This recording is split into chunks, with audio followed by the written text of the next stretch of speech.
नमस्कार दोस्तों, मैं विनय दुबे मुंबई से। आज फुल अलग मूड है अपना। सोच रहा हूं जाके क्रिकेट खेल के आता हूं। देश में लॉकडाउन चालू है। मोदी जी ने बोला है घरों में रहे, सुरक्षित रहे, लेकिन क्या है वो आम जनता को बोला है, अपने नेताओं को नहीं बोला है। मैं आज वैसे ही क्रिकेट खेलने की इच्छा जाहिर करता हूं जैसा मनोज तिवारी जी हरियाणा में जाके खेल के आए। ये दोगलापन केवल और केवल इस विश्व में एकमात्र राजनीतिक पार्टी में आपको देखने को मिलेगा। उसका नाम है भारतीय जनता पार्टी। ये एक ऐसी पार्टी है जो न संविधान को मानती है, न कानून को मानती है, यहां तक कि वो अपने प्रधानमंत्री को भी नहीं मानती है। प्रधानमंत्री के कहे अनुसार आप घरों में रहें, सुरक्षित रहें, लॉकडाउन का पालन करें।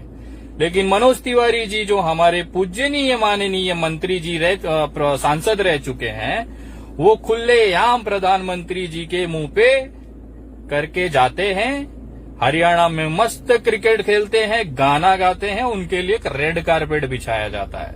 क्यों पता है? क्योंकि वो भारतीय जनता पार्टी के नेता। यही अगर एक मजदूर अपने परिवार से मिलने के लिए एक राज्य से दूसरे राज्य जाने की कोशिश भर करे, उसको ले दनादन लाठियां पड़ती हैं। क्यों पड़ती है? क्योंकि वो आम जनता है। लाठियां बनी ही है आम जनता का पिछवाड़ा लाल करने के लिए, वो इन नेताओं के लिए नहीं बनी है। यही पुलिस वाले जब ये नेता गुजरते हैं तो सल्यूट मारते हैं, साहब आ गए, गेट खोलो, अंदर जाने दो, क्रिकेट खेलने का मूड है साहब का, आज चलेगा। और उसी जगह एक गरीब मजदूर हाथ जोड़ के गिड़गिड़ाए कि माई बाप मुझे मेरे परिवार में जाने दो, मेरा बच्चा मर गया है, मेरे घर पे लोग बीमार हैं, तो उनको दनादन लाठियां पड़ेगी। ये है देश का दोगलापन। ये है इस देश में भारतीय जनता पार्टी की असलियत। उनको पूरा अधिकार है कि देश की कानून व्यवस्था की, लॉकडाउन की धज्जियां उड़ाएं। उनको कोई सवाल नहीं पूछेगा। मैं जानना चाहता हूं कि क्या भारतीय जनता पार्टी मनोज तिवारी पे कार्रवाई करेगी? क्या भारतीय जनता पार्टी मनोज तिवारी पे एफआईआर लेगी? अगर नहीं लेती है तो मैं भी निकल के आज क्रिकेट खेलने के मूड में हूं। और अगर उन पे एफआईआर नहीं होती है तो मुझ पे कैसे होगी? मैं भी इसी देश का नागरिक हूं, मैं भी इसी देश के संविधान के दायरे में आता हूं। जरा ये वीडियो देखिए, इनकी असलियत, इनका असली चेहरा। एक मजदूर तपती धूप में पैदल जा रहा है, फिर भी उसे अपने घर जाने नहीं दिया जाता। और ये भाई साहब को क्रिकेट खेलने का मूड है तो उनके लिए पूरी सरकारें व्यवस्था करेंगी। वाह मोदी जी वाह। अरे ये तो कुछ भी नहीं है। हमारे महाराष्ट्र में पूरी की पूरी भारतीय जनता पार्टी के कार्यकर्ता, नेता सड़कों पे आके हाथ में बैनर लेके, बिना मास्क लगाए, पार्टी का झंडा हाथ में लेके महाराष्ट्र बचाओ आंदोलन करते हैं। उनका कहना है कि महाराष्ट्र में दुर्गति हुई है लोगों की, जिसके लिए आवाज उठाना जरूरी है। और घरों से बाहर निकल के प्रदर्शन करने पे उतारू हो गए। छोटे छोटे बच्चों को प्रदर्शन में लाके खड़ा कर दिया गया, गेटों के बाहर, घरों के बाहर। मैं जानना चाहता हूं महाराष्ट्र शासन से, क्या इनके ऊपर 188 धारा, 269, 270, महामारी एक्ट, ये सब लगेगा क्या? क्या ये सब धाराएं केवल विनय दुबे के लिए है? उस विनय दुबे के लिए जो मजदूरों के हक की बात करता है, जो मजदूरों को अपने घर पहुंचाने की बात करता है। विनय दुबे पे इसके लिए लगेगा क्योंकि वो साधारण परिवार का एक ऑटो चालक का, ड्राइवर का लड़का है। क्या मैं जानना चाहता हूं कि महाराष्ट्र सरकार भारतीय जनता पार्टी के उन नेताओं और कार्यकर्ताओं पे महामारी एक्ट और महाराष्ट्र के अंदर लॉकडाउन तोड़ने का एफआईआर दर्ज करेगा क्या? ये देखिए प्रूफ किस तरह से महाराष्ट्र में लॉकडाउन की धज्जियां भारतीय जनता पार्टी ने उड़ाई और उनके ऊपर अभी तक कार्रवाई या एफआईआर क्यों नहीं हुई है। विनय दुबे अगर मजदूरों से कहे कि भाई अपने घर चलने की तैयारी करो, आपका पेट नहीं भर रहा है, परिवार के बीच जाना है, इस आह्वान पे मजदूरों की असलियत जो थी उसे दिखाने के लिए इस आह्वान पे मुझे उठा के जेल में डाल दिया जाता है। लेकिन भारतीय जनता पार्टी के लोग अपने कार्यालय खोल के बैठे हुए हैं, अपने कार्यालय में कार्यकर्ताओं को बुलाते हैं, वहां पे उनको हाथ में बैनर पोस्टर देते हैं, झंडा पकड़ाते हैं और रास्ते पे खड़े होकर आंदोलन करते हैं। क्या महाराष्ट्र शासन ने, महाराष्ट्र पुलिस ने इसकी इजाजत दी थी? क्या महाराष्ट्र शासन, महाराष्ट्र पुलिस इन कार्यकर्ताओं पे या इस तरह के जो नेता हैं जिन्होंने आह्वान किया कि घरों से बाहर निकलो, आंदोलन करो, क्या इसके ऊपर एफआईआर दर्ज करेगी? मैं जानना चाहता हूं कि अगर इनके ऊपर एफआईआर दर्ज नहीं हो रही है तो मेरे ऊपर एफआईआर क्यों दर्ज की गई?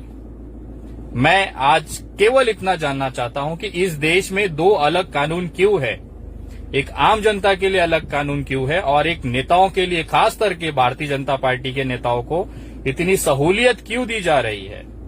मैं महाराष्ट्र शासन से मांग करता हूं कि अगर अगले कुछ दिनों के अंदर लॉकडाउन तोड़ने वाले और इस तरह के आंदोलन का आह्वान करने वाले भारतीय जनता पार्टी के महाराष्ट्र के नेताओं के ऊपर अगर एफआईआर और महामारी एक्ट के अंतर्गत कानूनी धाराएं लगा के एफआईआर अगर दर्ज नहीं होती है तो इसी आंदोलन को अधिकार बना के, इसी आंदोलन को बेस बना के मैं भी आंदोलन करने के लिए मजबूर हो जाऊंगा।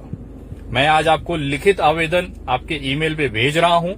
मैं चाहता हूं कि जिस तरह से आपने कठोरता के साथ में बांद्रा कांड में मुझे आरोपी बनाया है, उसी कठोरता के साथ, उसी नियम को मानते हुए इन भारतीय जनता पार्टी के कार्यकर्ताओं, इनके नेताओं के ऊपर एफआईआर करें और उनकी तुरंत गिरफ्तारी होनी चाहिए। जितनी तत्परता आपने मेरी गिरफ्तारी में लगाया, मैं देखना चाहता हूं क्या सरकार उतनी तत्पर इन नेताओं पे भी कार्रवाई करती है, और अगर नहीं करती है तो फिर ये मेरे ऊपर अत्याचार क्यों किया गया? मैं भारतीय जनता पार्टी के उन तमाम नेताओं के ऊपर एफआईआर की मांग करता हूं, उन तमाम नेताओं के ऊपर गंभीर धाराएं, कोरोना जैसी बीमारी को फैलने इस समय एकदम चरम पे है, महाराष्ट्र में करीबन 45,000 के ऊपर आंकड़े गए हैं, उसको देखते हुए छोटे छोटे बच्चों को इन्होंने रोड पे लाके खड़ा करके आंदोलन में झंडा पकड़ाया है। मैं मांग करता हूं कि इस पे एक उचित कार्रवाई महाराष्ट्र शासन करे, अन्यथा सोशल मीडिया के माध्यम से मैं इसके विरोध में आंदोलन तीव्र करूंगा।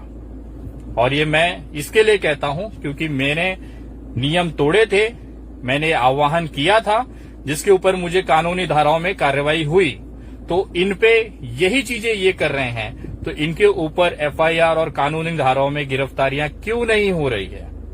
कृपया ज्यादा से ज्यादा लोगों तक ये वीडियो पहुंचाएं और ये मांग उठाएं कि जितने भी भारतीय जनता पार्टी के लोगों ने लॉकडाउन तोड़ा है, कार्यालय खोल के बैठे हैं, उनके ऊपर तुरंत स्थानिक पुलिस स्टेशन में एफआईआर हो और महाराष्ट्र शासन और खास करके महाराष्ट्र पुलिस इसको संज्ञान में ले। और अगर आपको एक आवेदक चाहिए तो मैं इस गिरफ्तारियों के लिए एप्लीकेंट बनने को तैयार हूं। आप जहां बोलेंगे मैं एप्लीकेंट बनने को तैयार हूं, चाहे जिस नेता के विरुद्ध आप बोले, मैं एप्लीकेंट बनने को तैयार हूं। आप इसे संज्ञान में ले और उचित कार्रवाई जल्द से जल्द करें। मुझे देखना है कि जितनी तत्परता, जितना कानून, जितना आंदोलन मेरे को ऊपर रासुका लगाने के लिए हुआ था, क्या वही चीज इनके ऊपर भी होता है? और अगर नहीं होता है तो विनय दुबे बैठा है। हम अपनी आवाज उठाते रहेंगे। एक देश में एक कानून चलेगा, वो नेताओं पे भी लागू होता है, आम जनता पे भी लागू होता है। आप संविधान और नियम नहीं बदल सकते। आज मैं देखना चाहता हूं, आपको मैं लिखित आवेदन आपके ईमेल पे कर रहा हूं, माननीय मुख्यमंत्री जी, माननीय पुलिस डीजीपी जी, मैं देखना चाहता हूं इस महाराष्ट्र में ऐसा कानून, ऐसा अलग अलग कानून क्यों है। प्लीज इसको संज्ञान ले और उचित कार्रवाई करें। जय हिंद, जय महाराष्ट्र।